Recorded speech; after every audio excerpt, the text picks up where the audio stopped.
Okay. Hello. My name is Laurie Gablehouse. I work for Worldline. I'm here at, this is not my first head in a conference, but excited that we're having it in Seattle. I don't think we've been on the West Coast for a while. It's been a while, right? Was it LA the last time? Yes. Yes, okay. We won't talk about that. I do have several questions still about that. There are pictures floating. So I'd like to introduce our panel today. Our remit here is to speak about innovations and how to think differently. In this business, I think this is clearly one of the things that came out of the pandemic, is that option to kind of sit back and think about, what have you done? Where is the money? I feel like I'm refunding my life away. So I do believe we had a point of inflection there during COVID, and now hopefully I believe everybody's turned things around a bit, and I have a great panel of folks here to help me understand this today. So Marc, why don't you start with your... Sure. Hello everyone, I'm Marc Padrosa. I'm the global leader for the travel industry at Kantox, and for those that don't know Kantox, what we do is helping any kind of travel players managing FX and anything related to currencies. And we have been acquired by BNP Paribas, the French bank, 2 months ago, just recently. So we'll see how this goes. And yeah, happy to be here. Is my third hand, so yeah. David, you're up. Thank you very much. I'm David Cabreza. I'm very happy to be here. For those of you who know me, this is my hometown. The last time I was actually in this very ballroom was for my high school prom 34 years ago. So my hair was a bit longer and floppier back then, but Mike has pictures to prove it. He does. But it's great to be here. Great to see some familiar faces as well. I work for XanderPay. Many of you will be familiar with that. We do bank transfers. We've got a bank transfer guarantee solution for payments between OTAs and hotels. And we also work with numerous partners to do hotel remittances, so bank transfer payments at the kind of last end of the payment journey to hotels in their own currency. Happy to talk about that in more detail, should anyone wish later. Awesome. Hello, everyone. My name is Donnie Schumann. I'm from Uplift, where I am the director of our hospitality partnerships. For those of you who are unfamiliar with Uplift, we are a buy now, pay later provider, and we support over 250 of the world's largest and leading travel brands, from airline, cruise, package travel, to now making significant inroads in hospitality with the launch of our first global hotel chain, which is going to be in February. Very good. So I think we have some good perspectives here to kind of take a look back at where we've been and how we got here, but the idea of thinking differently. I think each of the panels before us kind of touched on a few of those things within the journey between booking a room versus paying for the room, and that there has been a gap between those two things for a very long time. Certainly from the perspective of optimizing the cost of acceptance, so making that payment and getting that payment to the hotel. I think, David, your team has a unique view on that last mile, we'll call, in the journey, because it is a very long and somewhat fragmented still journey. That is correct. One of the things that we've been talking about at Hedna for a number of years, actually, has been guest-centric payment strategies and how to enable those. One of the, I think, really finally innovative things that we're seeing in the industry is the collaboration amongst numerous partners to make that happen, because it's a very complex thing. No one partner can easily do that for large hotel chains, or even for some of the smaller ones. And so by collaborating between hotel companies and then payment partners and PSPs, other related companies, to enable that payment flow, if it starts from a customer, let's say from China, being paid through WeChat Pay, ultimately making it into the hotel's bank account, It has a number of different paths it could potentially go, some of which are very maybe familiar and easy, but maybe not so cost effective. One of the views that we have is that particularly on the B2B side, there's a lot of opportunity to enable two things. One, for the customer to be able to pay the way that they want and in their own currency. And then secondly, for the hotel to get that in a very cost-effective manner. And I think that's the key. I think everybody touches on the fact that the guest wants to actually make some decisions and control the aspect of how they give their money. I think, Donnie, your product is one of the unique trends that has come out of this pandemic as well, is how, you know, we're tired of being stuck at home, so we want to go somewhere, but then again, we're a little afraid because, you know, somebody could turn the tables on us again. But if I don't have to spend it all at once, right? How are you seeing that trend work right now? Yeah, I mean, well, to that point, it's pretty fascinating. If you look, I think around 71% of retail merchants outside of travel offer buy now, pay later as a payment method. So when you think of meeting the guest halfway and what they're used to seeing, how they're used to, you know, paying for a purchase, it's really important to think, okay, how am I as a hotel making sure that I'm just as competitive as, you know, an OTA if they're offering pay monthly? Like, don't let that be a reason necessarily why you maybe would lose a guest direct, because that preferred payment method isn't available. And to David's point as well, I mean, the challenge is for buy now, pay later, it really was kind of the original industry that accommodated buy now, pay later. You would make a reservation now and then pay for the hotel at a later date. But how do we get all those parties working together at the CRS level, the PMS level, ensuring that everyone comes to the table to drive the innovation forward, because we can't just jam a retail solution on top of hotel and make it work. Love those systems that are in between, don't we? And I think to Marc's way of looking at it, all of this works a lot more efficiently if both the guest who's paying and the hotel who wants their money are getting the right currencies.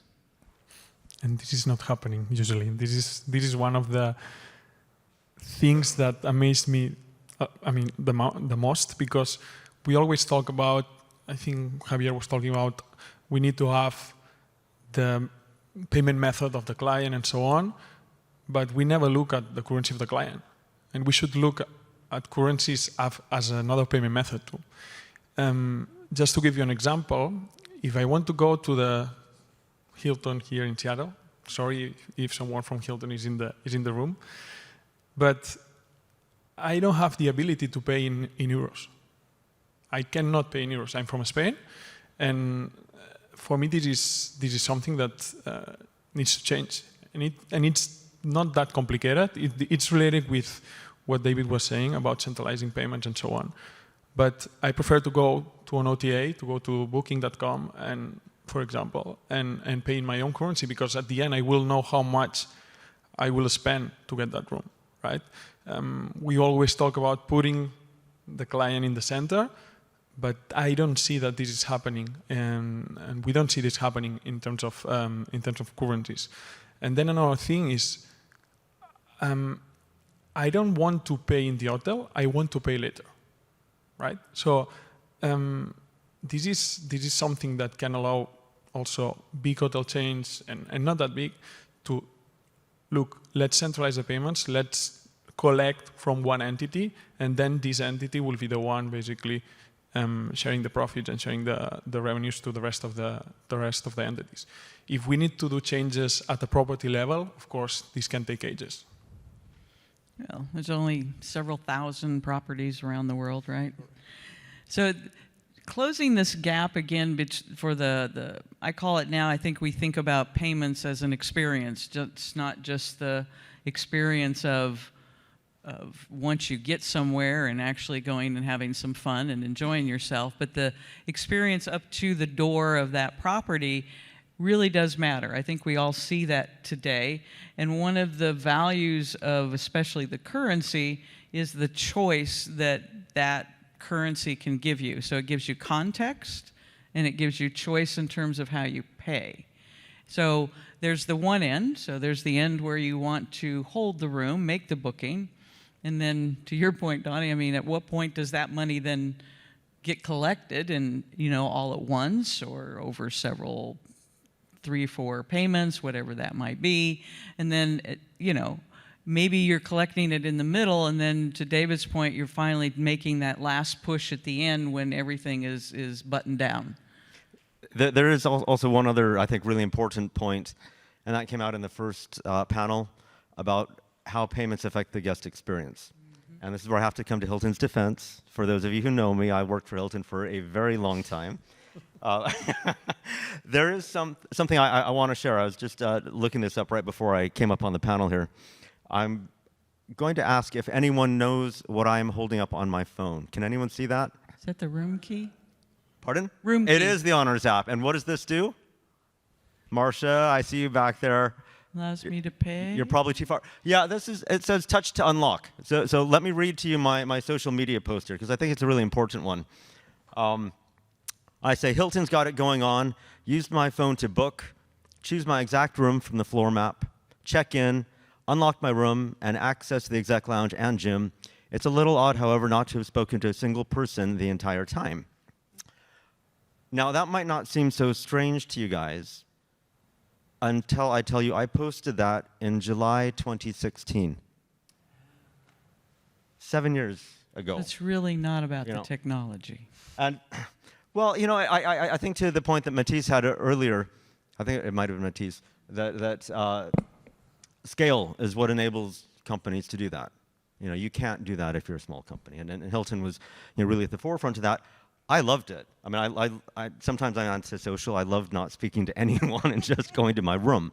On other occasions, it's nice to actually have the front desk there to answer your questions about what there is to do, as opposed to why is my bill wrong, or why is my key not working, or whatever. But I guess the point of that is that there really is an opportunity to elevate that guest experience and to transform it. I was amazed at that point. I'm kind of amazed that the industry as a whole hasn't quite got there yet. We are, we are working on it, but I think, that ability from upfront during the reservation process to show the customer you get them, you get where they're from, you get the way they want to pay, you get their payment methods, you get their currency. When they're at the hotel, you get them, you get what they want, the kind of experience that they want. And then at the back end, to make sure that the hotel gets their funds promptly, efficiently, cheaply. I think it's a whole journey. And one of the interesting things for me in innovation in the industry is we're getting there, right? Like, some of these things have been around for a long time, and they're now finally getting more advanced adoption. Buy now, pay later. The Innovate winner in 2020 was a buy now, pay later company. And so heading at that point was saying, this is really innovative stuff. 3 years later, we're now finally getting around to the adoption of that. When we look at some of the payment orchestration, at the last Innovate 2022, one of the finalists was a payment orchestration company. And so I think it's really showing that there's a lot of innovation out there, and the membership and the attendees are recognizing that is where a lot of this innovation is. Yeah, I think that's important to understand that I think on some level there's a reason to be overwhelmed at times when you're trying to, I think somebody looked at the word strategy earlier as that could be a big word, but it could be depending on how you can complicate anything, right? So, if you were to pick something, Hedna has been good, I think, at finding the nuggets, but we can't put your puzzle together. You as a hotelier need to figure out what's important to you today, what's important to you in 6 months. I mean, pick out the nuggets that you want to focus on. And I think if, I still say, to Marc's point, currency is the one that seems to overwhelm people a lot. I get that. It can be overwhelming because anytime you do something in one currency and transact in another as well, then how the accounting works in the middle takes some effort on somebody's part, right? Yeah. Here, on this, I mean, when we talk about innovation, again, it's a super big word, same as a strategy, super generic, right? And can be super broad. But at the end, for me, innovation is not, I mean, we don't need to reinvent the wheel. we need to choose, for example, the right partners. I mean, everyone is good at what it's good. We don't need to do everything. And I think this industry is quite good at getting the right partners that are working together. It would be a lie if I say that one company can do everything. Okay, so for me, innovate is first identify what are your weaknesses, okay, and choose the right partners in order to attack these weaknesses. And one of the things that we see at Kantox in a daily basis is that, yes, we talk a lot about hoteliers and how can they improve and how can they innovate, but companies, travel tech companies, or CRSs and so on, they also need to innovate in terms of currencies, in terms of currency management. It's not I mean, Booking, they just have 300 or 400 people just dedicated on fintech projects, right? And this is not out of thin air. This is because they know that the problem of some is an opportunity of a few, right? So one of the things that we see also is that travel tech players, I was saying like CRS and so, they cannot distribute the product of their clients also in different currencies. And this for me is amazing. It's amazing, I mean, because the numbers talk by themselves. There is a report of McKinsey that says that between 10 and 20% of, you can increase between 10 and 20% the conversion rates just offering the currency of the client. And at the end, this plus the fact that you can charge a bit more, because if I have a problem and you can solve it for me, I'm happy to pay for it, right? So the average value of every booking can increase between 3 and 6% also. And taking the fact that you increase also direct sales, for me is again, I'm super biased, I know, but this is a no-brainer in order to impact the bottom line.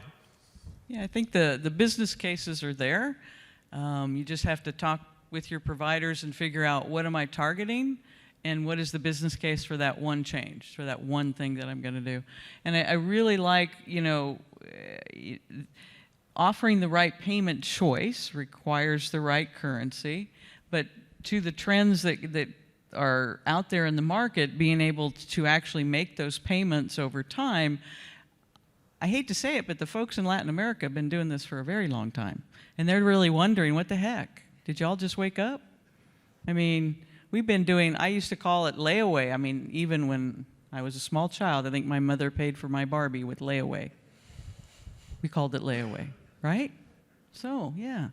So it's not like it never existed. It's just that I think we hadn't embraced it in the way that it's meaningful now. When you're looking at a budget, you're looking at uncertainty around where your money is coming from and how long you may have that job, or maybe you want a different job and you don't know if you'll make the same amount of money. I mean, there's lots of reasons why people want to pay over time, right, Donnie? Yeah, and I think one thing that's interesting is I'll often hear people discount it just as like, oh, this is just another form of payment, right? So we need to do X amount of resources to integrate this on our page, and it's just another option, right? Like, what results is it really going to drive?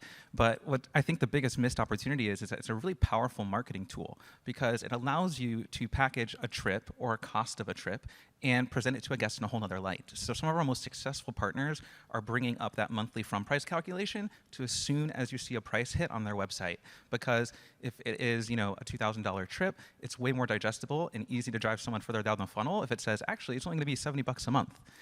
So this has changed a lot of partners in our portfolio, like even Atlantis Paradise Bahamas. When they send out targeted social ads, they're not marketing the total cost of the trip. They're saying from as low as $70 a month. And so it's a whole different way to think, even just from a distribution perspective, about how you can leverage a form of payment as a revenue strategy. Yeah, and I think the industry, again, one of the things that came out of these past several years is moving those bookings from indirect to direct, right? There is a cost. Again, anytime you want to look at taking those bookings directly and not paying commissions on them, what's the value in that? Well, marketing to those customers directly and the ability to upsell at the same time means you're actually getting more out of it, not just maybe some savings on commission, but look at the value of selling your property and the services that your property has. You know, I promised earlier I wouldn't say this, but I'm going to. There's always the Web3 thing where you can, you know, promote in a more visual way what your property can do. You know, you've got these wonderful rooms, these wonderful views, these, you know, all those things that you talk about, but in this day and age when you can see them, it makes a difference in your choice about the purchase. And I think, you know, whether that then allows you to package the cost of that better from a marketing perspective, you know, you're making your revenue management people very happy, by the way. If they can drive more business, they're going to be very, very happy with that. But I also like, you know, that again means you've got to offer the right payment choices when they land, and you've got to be able to show them the currency that makes sense to them. And then if you can compete with some of those other sales channels, then I think that last mile where you're taking the money from the guest in one way and then pushing it to your properties in a different way, that again allows you to do the currency separation. So I think HEDNA overall, we've touched on all these things over the last several years. So the innovation to me in the discussion is really, how are you putting this together for your hotel group? How are you figuring out the big word strategy? You know, you breaking it down into the right pieces. I would agree entirely. I think that's actually the real innovation that we're seeing, is that there are a lot of companies that behind the scenes are all coming together, collaborating to create these solutions we've been talking about. We've been talking about how do we address the merchant of record issue for a long time, and hotels have not been able to do that. But there are discussions that are currently happening between us and a number of the companies in the room to enable that, to enable these alternative forms of payment, guest-centric payment strategies, without the brand having to take on that responsibility of being the merchant of record. And that, I think, is the real innovation that is happening. If we look at what's happening with the payment orchestration as well, you know, there are hotel companies who want this to happen, but just don't have the ability to coordinate and work with and integrate with all these different companies. But that is all beginning to come together to now deliver these solutions for the hotels. Whereas, you know, I think if we wind the clock back, you know, 7 years ago when we were talking about some of this stuff, we were laying it out and hoping the hotels could kind of find their way through it. But the real innovation is all these partners coming together. We, at XanderPay, we like to call it respectful disruption, right? So we're working with our partners to disrupt the way that we do things and to finally deliver these things that we've been talking about. So I think if you were each to think about, you know, the one, if you had one thing that you could leave with the hoteliers to do in the next, say, 12 months, let's say, what would you start now? What would it be? So. I think everyone knows what I'm going to say, but I mean, it's clear, no? And it's not just for the hoteliers. And I want to clarify one thing. I mean, showing the currency of the client, I think everyone is doing it. If not, you should. But then it's the process of checkout, right? When you see this small message there that this is just an indicative price, that this is going to be paid in the currency of the hotel, again, I would be super happy to pay 3% more because I'm already paying this 4 or 5% with my bank. And you as an hotel, you're not seeing anything about this. You are seeing zero, right? So I think there is a big opportunity to monetize, to increase revenue, to increase conversion, and to increase direct sales, which at the end is the main goal of any hotel chain. As I said before, this is not just happening at the hotel level. We have been really pushy on hoteliers, and we will keep doing it. But again, travel tech providers. Jenny, we need to talk. Also, some OTAs. I saw the same problem, right? So this is a niche problem, maybe you can see it as a niche problem, because we always talk about payments and the centricity of these payments and alternative payment methods. But it's a niche problem that can drive big changes in terms of impacting the bottom line, as I said before. So for me, it's super clear what needs to be done. And one last thing, sorry. And I shut up. Usually, we just look at currencies at the payment moment, right? But this is not the airline industry, as someone was mentioning before, and as you know, you pay it when you book. So the bigger problem here is to manage the FX risk that comes from the moment of the booking until the moment of the payment, which can be 3, 6 months, whatever. Nowadays, the hotels are passing this problem to the client. So it's not just that I'm paying a 4% more if I buy through your website, which I don't know, but also I don't know how much it will cost to me in 6 months.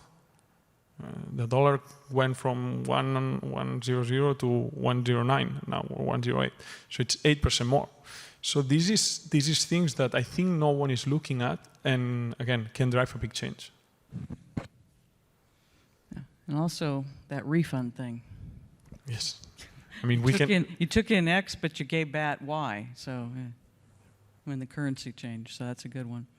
Yes, sir. 5 minutes. Yep. Thank you.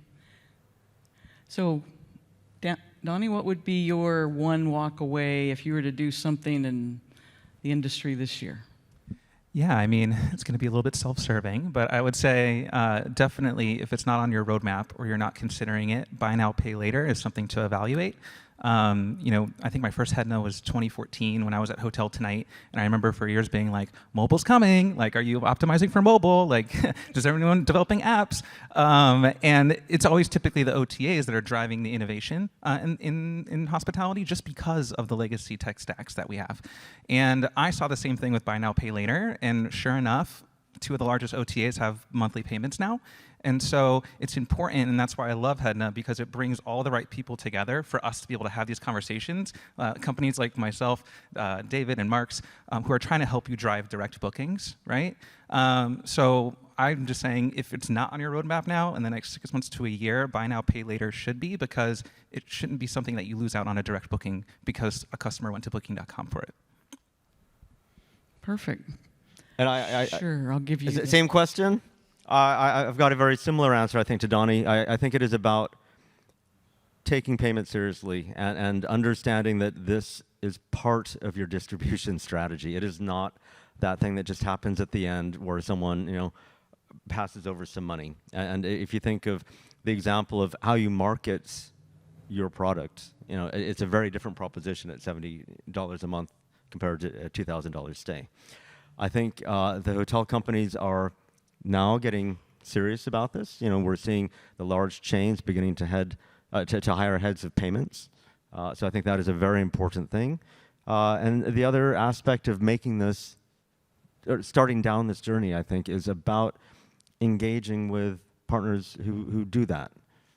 It is a very complex thing. There are reasons why hotel companies have not been able to move as quickly. It's because it is challenging. But the good news is there are companies out there who do this and who are willing to explore with you, how to make that journey so that you're able to offer your guests what they are looking for and expecting and getting elsewhere, whether it's in a different industry or whether it's from your OTA who's doing the same thing, but that you aren't. And I think the OTAs have a great role in the industry. I think if we look at some of the stuff that they're doing, they don't take this lightly, but they also have the scale, the large ones do, to enable some of this stuff. And the fact that they are doing this, that they are offering these alternative forms of payment, they are offering buy now, pay later, they are becoming the merchant of record for you, I think is a strong message to hotels. And that'd be my summation of all of that, is to take it seriously and start down the path with the right partners to do that. Yep. So I think our walk away from innovation really is the fact that we have the right people in the room. We want you to take advantage of our knowledge and our experience in any way that we can support you. The last panel today that I'm moderating, the OPA, please stick around so we can help you with those use cases.